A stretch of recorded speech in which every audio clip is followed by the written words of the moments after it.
नमस्कार, पंगतमध्ये आपले पुन्हा एकदा स्वागत आहे। आज आपण पाहणार आहोत पिठलं। त्यासाठी इथे मी 1 चमचा बेसन घेतलेला आहे। थोडं थोडं पाणी घालून या बेसनची पातळ पेस्ट करून घेऊया।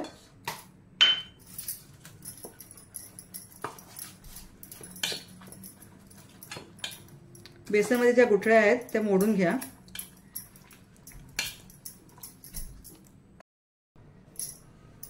बघा, अशा पद्धतीने बेसनचं पातळ असं मिश्रण तयार करून घ्या। याच्यामध्ये एकही गुठळी नाहीये, गुठळ्या चांगल्या मोडून घ्या। तुमच्याकडे रवी असेल तर रवीने सुद्धा करू शकता। इथे गॅसवरती एक कढई तापवून घेतलेली आहे। तेल घालूया। 2 टेबलस्पून तेल आहे। तेल चांगलं तापू द्या।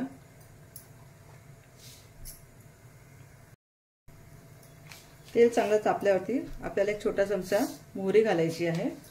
मोहरी चांगली तडतडू द्या। तुम्ही बघू शकता मोहरी चांगली तडतडायला लागली आहे।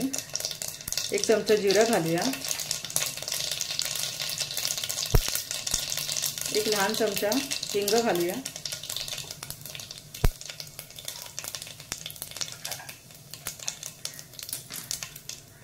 बारीक चिरलेला कांदा, 7-8 कढीपत्त्याची पानं, 2 बारीक चिरलेल्या हिरव्या मिरच्या। इथे तुम्ही बघू शकता कांदा चांगला भाजून झालेला आहे। हळद घालूया। अर्धा चमचा हळद आहे।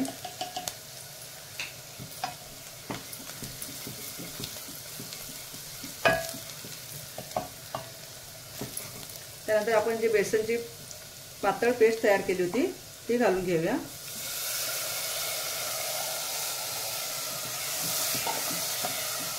आणि पिठल्याला उकळी येईपर्यंत आपल्याला सतत ढवळत राहायचं आहे।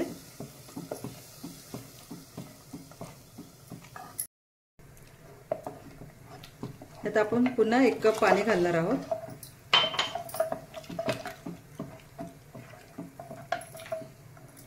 चवीनुसार मीठ,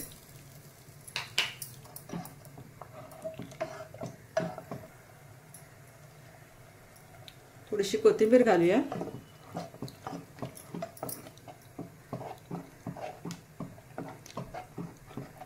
मंद फ्लेमवरती आपल्याला 5 ते 10 मिनिटे हे असंच उकळून द्यायचं आहे।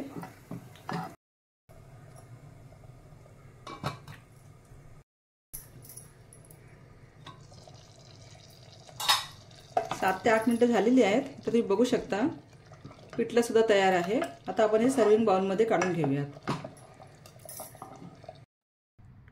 आपल्या पिठल्याची रेसिपी तयार आहे। तुम्ही सुद्धा ट्राय करा व तुमच्या कमेंट्स मला नक्की कळवा।